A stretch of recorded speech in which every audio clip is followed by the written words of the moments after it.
আৰু জয়ন্ত মল্ল বৰুৱাই যদি সঁচাই কিবা কৈছে মই শুনা নাই, ময়ো ক্ষমা খুজিছোঁ। সাংবাদিকসকলৰ প্ৰতি যদি কিবাও বেয়া শব্দ ব্যৱহাৰ কৰিছে তেওঁ এটা ক্ষমা খোজা উচিত।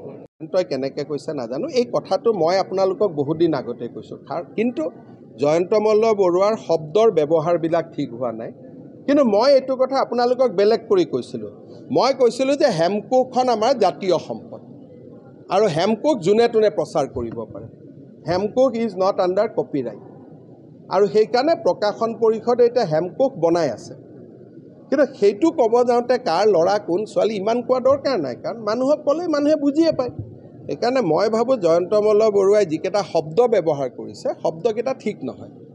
কাৰ ল'ৰা নাই, কাৰ খুৰাক, কাৰ ভতিজাক, এইবিলাক কোৱা কি দৰকাৰ আছে? এটা শব্দই ক'লে হ'ল যে হেমকোক অভিধানখন এতিয়া জাতীয় সম্পদ আৰু হেমকোক অভিধানখন যেনেকৈ জয়ন্ত বৰুৱা ডাঙৰীয়াই প্ৰচাৰ কৰিছে সঞ্জীৱ নাৰায়ণেও প্ৰচাৰ কৰিব পাৰে, হিমন্ত বিশ্ব শৰ্মায়ো প্ৰচাৰ কৰিব পাৰে, কাৰণ তাত কপিৰাইট নাই। যেনেকৈ কীৰ্তন ঘোষাৰ কপিৰাইট নাই, যেনেকৈ নামঘোষাৰ কপিৰাইট নাই, তেনেকৈ এটা সময় পাৰ হৈ যোৱাৰ পিছত কিতাপবিলাকৰ কপিৰাইট নোহোৱা হৈ যায়। সেইটো আইনৰ ব্যৱস্থা। সেইকাৰণে এইবাৰ আমি হেমকোক অভিধান, চন্দ্ৰকান্ত অভিধান, দুইখন অভিধানে আমি প্ৰকাশন পৰিষদে প্ৰচাৰ কৰাৰ সিদ্ধান্ত লৈছোঁ, কাৰণ তেখেতে বিনা পইচাত নিদিয়ে। আমাৰ চিন্তাটো হ'ল আমি বিনা পইচাত দিম, যে হেমকোক অভিধানখন আমি বনাই অসমৰ গোটেই কলেজ স্কুলবিলাকক এটা কপি আমি বিনামূলীয়া দিম। কিন্তু ব্যক্তিগত মানুহ এজনেতো বিনামূলীয়া দিব নোৱাৰে, দিব কেনেকৈ? কিন্তু তাৰ মাজতে ক'ব লাগিব যে বেইল সংস্কৰণ বনাইছে, ভাল কাম কৰিছে। মই নিজে প্ৰধানমন্ত্ৰী তাত লৈ গৈছোঁ। গতিকে কোনোবাই এজন মানুহক একদম কলা বুলি ক'ব নোৱাৰি, এজন মানুহক বগা বুলি ক'ব নোৱাৰি। মানুহ মিঠা কি কয় মিঠা কালাৰৰ মানুহ। গতিকে ভাল বেয়া চবৰ জীৱনত থাকিব। আৰু মইতো জানো সৰু মানুহ কোৱা নাই, কৈছে সাধাৰণ ঘৰৰ মানুহ। মোৰ মতেদি তেনেকুৱা ক'ব লাগে। আৰু যদি কোনোবাই কাৰোবাক সৰু মানুহ বুলি কৈছে এইটো বহুত ডাঙৰ ভুল কৈছে, কাৰণ কোনো মানুহে সৰু হ'ব নোৱাৰে। মইতো ইমান দিন আপোনালোকে মোক ইমানো বেয়া বেয়া প্ৰশ্ন সোধে, কেতিয়াবা মই কিবা বেয়া কথা কৈছোঁ নেকি ব্যক্তিগতভাৱে? কিহৰ কাৰণে? আপোনালোকেও কাম এটাই কৰিছে। অসমীয়া ল'ৰা ইমানখিনিলৈকে আহিছে, যে ক'ৰ গাঁৱৰ পৰা আহিছে, ইয়াত আহি সংগ্ৰাম কৰি গুৱাহাটীত ইমানখিনি ডাঙৰ হৈছে। গতিকে এইটোতো ভাল কথা। কিন্তু খালি প্ৰেছ ক্লাবে মালিকৰ কথা ক'ব নালাগে। মালিকবিলাকৰ ক'ত কি আছে এইটো আপোনালোকে কেনেকৈ বুজি পাব, হয়নে? আছাম ট্ৰিবিউনত মালিকৰ কথা ক'লে অলপ ভাল, কাৰণ তেওঁৰ মালিকজন স্বচ্ছ, আপুনি বুজি পায় যে তেওঁলোকে একো কৰা নাই। বাকীটো এজন মালিকো তেওঁৰ আৰু 8টা ব্যৱসায় আছে। গতিকে সেই 8টা ব্যৱসায় ক্ষেত্ৰততো তেওঁক আমি ব্যৱসায়ী হিচাপে কথা পাতিম নহয়।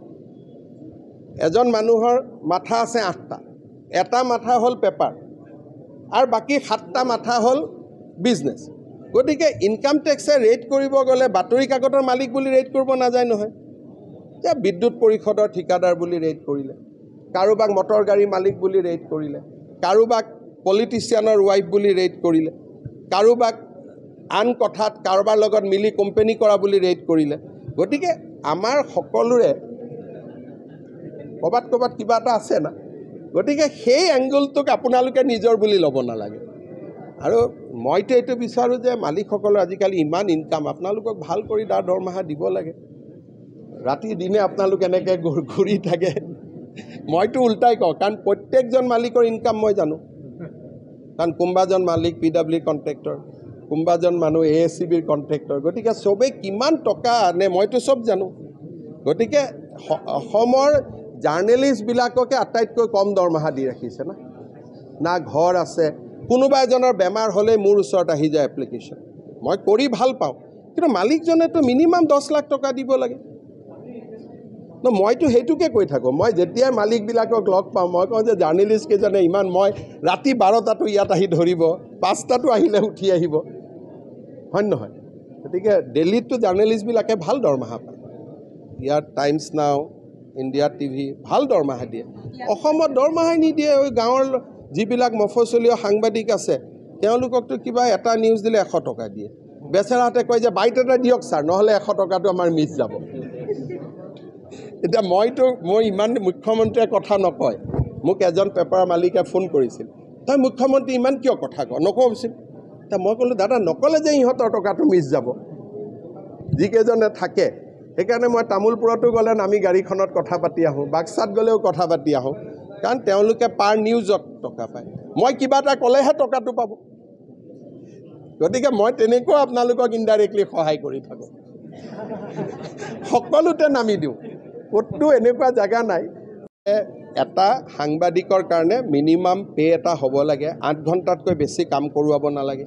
কিছুমানকতো ৰাতি 2টা-3টাতো মই দেখা পাওঁ ঘূৰি থাকে, শ্বিফ্টত থাকে, কিন্তু 8 ঘণ্টা নহয় না, আকৌ সিহঁতক তাক দিনতো দেখা পাওঁ। গতিকে সেইকাৰণে আপোনালোকে মালিকটো এৰি দিয়ক। যদি জয়ন্ত মল্ল বৰুৱাই কিবা সাংবাদিকক বেয়াকৈ কৈছে, তেওঁ ক্ষমা খোজা উচিত, আৰু মই নিজে কৈ দিম যে তেওঁক ক্ষমা খুজিব লাগে। কাৰণ সাংবাদিকসকল, আমাৰ ৰাজনীতি যুদ্ধত সাংবাদিকসকলতো নাই, যি আছে তাকে লিখি দিছে।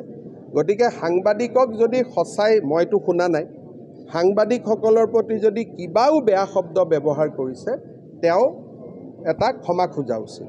কিন্তু মালিকৰ যুদ্ধখন আপোনালোকে নকৰিব। মালিকটোতো ময়ো কৈ থাকোঁ, মালিকটো মালিকৰ ফালে থাকিব দিয়ক, হ'ব। আৰু জয়ন্ত মল্ল বৰুৱাই যদি সঁচাই কিবা কৈছে, মই শুনা নাই, ময়ো ক্ষমা খুজিছোঁ। কাৰণ আপোনালোকক বেয়া কোৱাৰ কোনো অধিকাৰ তেওঁৰ নাই, আৰু আপোনালোকে দায়িত্বহে পালন কৰিছে।